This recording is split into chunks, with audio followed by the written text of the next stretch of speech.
Hey, good morning. And I just wanted to give you a quick discussion about sports entertainment marketing. The sporting world, the entertainment world continues to go on.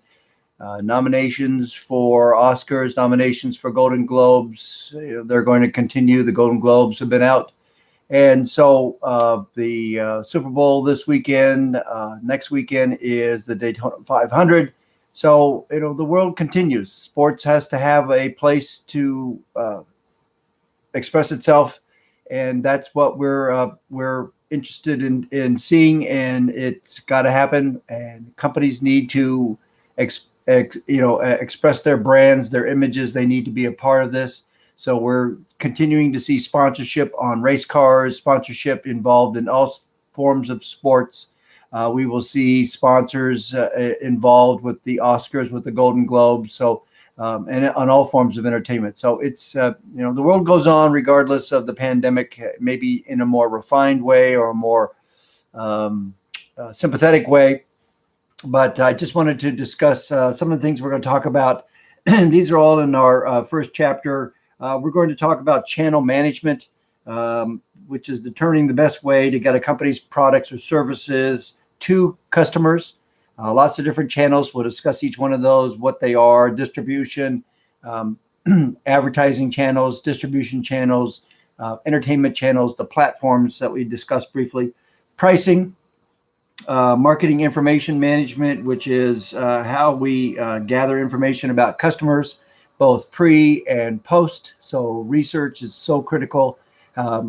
Getting information on customers post purchase is important in terms of refining our ads, refining our products, refining our overall approach to that customer in terms of their satisfaction. Remember that loyalty is so critical to maintain with our customer base so that they will come back and buy our products again.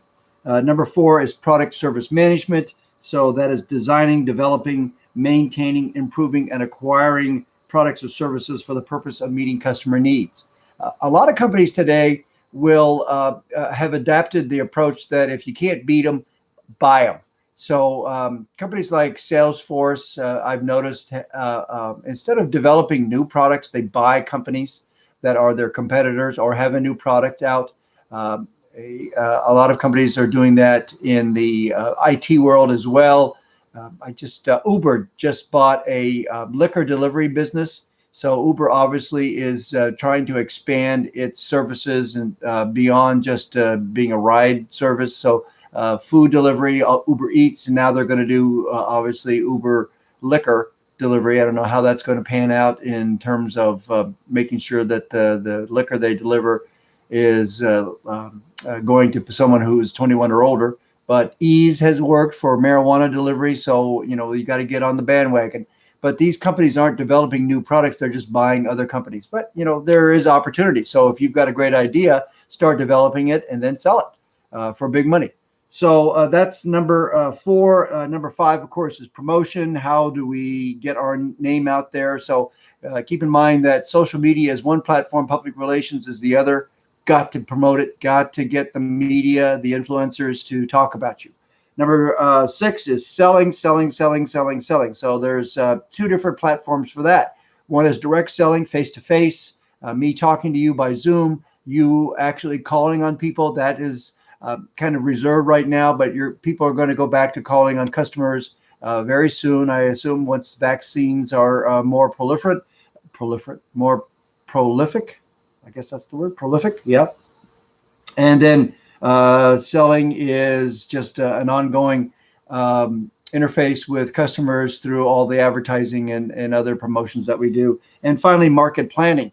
And I probably should have said market planning first, because that's really what you need to do in order to develop all these other strategies. So market planning is determining who our customer is and what are we going to do, which platforms are we going to use. And you need to have that market plan in place really well in advance of deciding how you're going to either launch your product or continue to grow your product. Okay. And then the next thing real quickly is to talk about the 4 phases of a product. Every brand, every product has a life cycle. It starts with its birth, and then it's new, and it launches, and there's a big deal, and then it goes through a growth period. Eventually, it has what we call this plateau period, where it kind of levels off, and it doesn't really grow much. We call that maturity. And that's where you really need to start thinking about brand extensions, coupons maybe for a limited time, but that's just a Band-Aid. So brand extensions, or doing new and improved, doing something new to the product that, or improving the product to make it even greater and more, creating more demand. But if you don't, you ignore the brand, then it's going to start to decline, and we call that sunsetting. And if you continue to ignore the brand, it will eventually die. And most brands will suffer that fate if you leave it alone. So most companies and most marketers are aware of a brand when it starts to mature, and they create a new blood transfusion. They do something to create new energy. Car companies, every year is a new model. Today is the day for the new Frontier. Having worked at Nissan, the Frontier started as with a real thud. It was a terrible launch back in the late 90s.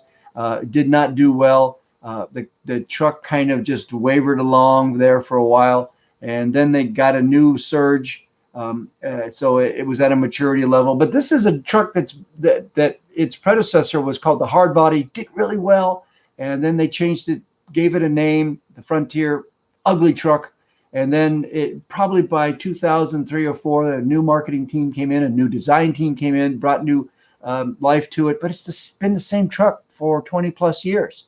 So they probably figured, well, we're making money off of it, so let's don't change it. But now they've got a new change, a new redesign, a new design, I should say, a new motor. So there's great excitement around Nissan today, and it's going to launch. This is another thing that we're seeing because of the pandemic. Auto shows have really taken a nosedive, and most launches now are all viral, all virtual, all online. We're going to see a lot more of that happening, and so auto shows may be being diminished in their relevance because you can launch a product online much more easily, much more cheaply or efficiently, and you can reach a larger audience because of it. Auto shows are great because you can do a one-on-one with that, but that may be gone. So we're going to see a lot more of that. It'll be interesting to see how award shows work with being in a virtual situation. I've watched a couple of them from last year, and I thought they weren't very good. But people are always trying to reimagine it or redesign or repurpose these events. So we'll see how things go in this world or this year. All right, that's about all I had for today.